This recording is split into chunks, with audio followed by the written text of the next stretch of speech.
Today's postcard is from one of the most picturesque places in Britain, Port Merion in the county of Merioneth, otherwise known as the Village.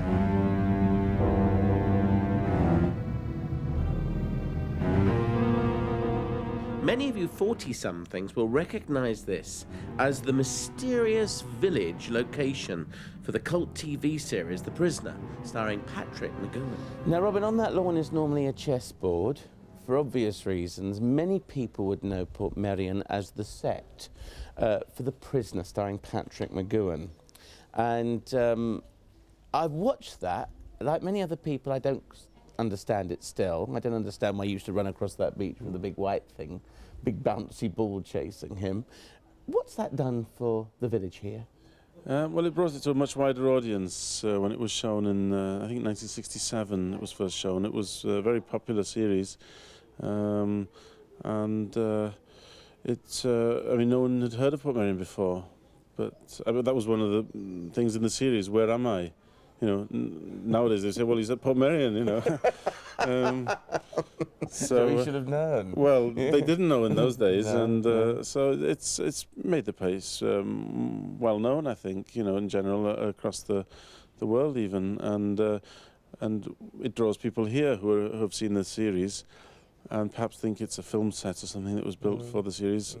Which is wrong, but when they get here, they have the opportunity to find out a bit more about the place, its raison d'etre and the philosophy behind it, perhaps learn about conservation and the environment and so on, learn a bit about architecture and what Clough was trying to show here. Is there a downside, though, to all of that? Do they have conventions here and people, you know, kind of think to themselves, because it's just The Prisoner, they'd find nothing else there that would interest them? It's definitely not everyone's cup of tea, The Prisoner, you know. I mean, most of our guests are not interested in it at all. They're more interested in the place itself. But, you know, it's... served a purpose? It's in general been a good thing, I think. And, I mean, it was very well made and the acting was superb. Whether one actually wants to turn it into a cult or a religion, I'm not sure, you know. I mean, there are plenty of those without The Prisoner, but... Yes. And this particular house was owned by... Well, this was the Green Dome where number 2 lived. Was he like the big master? He was the sort of boss. I mean, no one got to meet number 1 until right at the final episode, and number 1 was apparently McGoohan himself. But... this was number 2's house, yes. And number 6 lived over in the roundhouse there. And that was Patrick McGoohan himself, That was Patrick McGoohan's house. The old people's home was the hotel down on the shore. I think the town hall was the Labour Exchange in some of them, or perhaps that was the salutation. I don't know. They used to change them around. How long did it take them to film those? They were very quick. They were here for about 13 weeks in the spring, and they came back for 3-4 weeks in the autumn. And did it all. But mind you, they didn't do any of the interiors here at all. It was just the exterior locations. So then they went back to Pinewood Studios to do the interiors. That's why when you look at the buildings, they're much too small to have been, you know, the apartments that they were in. The roundhouse here was a bedroom, it had a kitchen, a sitting room and everything. I mean, it's just one room, in actual fact. That's, of course, a good point, is that you can come and stay in most of these little houses, can't you? Well, you can, in fact, yes. Number 6 wasn't the only one. You can actually stay in all of them, and either as hotel accommodation or there is some self-catering accommodation here as well. And they all have nice views over the estuary or over the village, and are quite popular.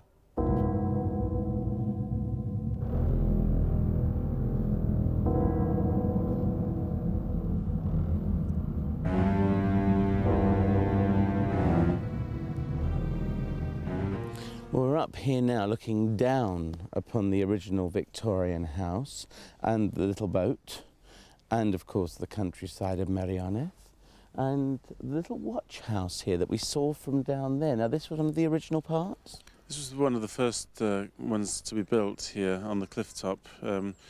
He had envisaged a grouping of houses up on the top of the cliff here, and added the bell tower then and the other cottages around it. And this is where apparently Noel Coward wrote Blithe Spirit. Was it from here? Yes, in 1941, although I'm not sure it was the Watch House or the Fountain House, but Clough always claimed it was the Watch House. One of my favourite plays, Madame Arcate. Yes. It's just wonderful. He wrote it in the space of a week here. Did he He really? must have been quite inspired, yes. Yeah, I'm not surprised at all. But who inspired your grandfather? He was always an architect at heart, and he managed to get enrolled in an architectural college, the Architectural Association, early on, but he was kicked out after 3 months for taking on private clients while doing lectures. So he was self-taught. I mean, he learnt hands-on. He got apprenticed to a builder. He was taught his draftsmanship by his mother, who was an accomplished watercolour artist, and so his plans are very much full of his style and colour. But he was really he was an architect, a born architect rather than a made one, I think. A romantic? Definitely romantic. He loved colour and exuberance and embellishment, and was more a product of the 18th century, you could say, than the 19th. I mean, the 19th century grey, nonconformist sort of architecture that you find around here didn't really appeal to him. Well, what do you think of it? I have been here before, and when I first came, I gasped in awe, because it really is unique. All those superlatives, spectacular, breathtaking, awesome. What more can you say with the Merioneth countryside and the buildings up there, which are so striking? I think also it's important to make the point that people tend to call it an Italianate village, but as we've seen, it has all different influences from all over Europe. Austrian, even some Norwegian there, as well as the Italian. And when you look to the Victorian buildings here, it's really got a bit of absolutely everything. And for me, this is the kind of place where you can come and not be part of the real world. Forget The Prisoner, that certainly wasn't part of the real world, but not the kind of world that I'd like to inhabit. I suppose, like Sir Clough himself, I'm a bit of a romantic. Many of the colours I've seen have decorated my own walls in my own house.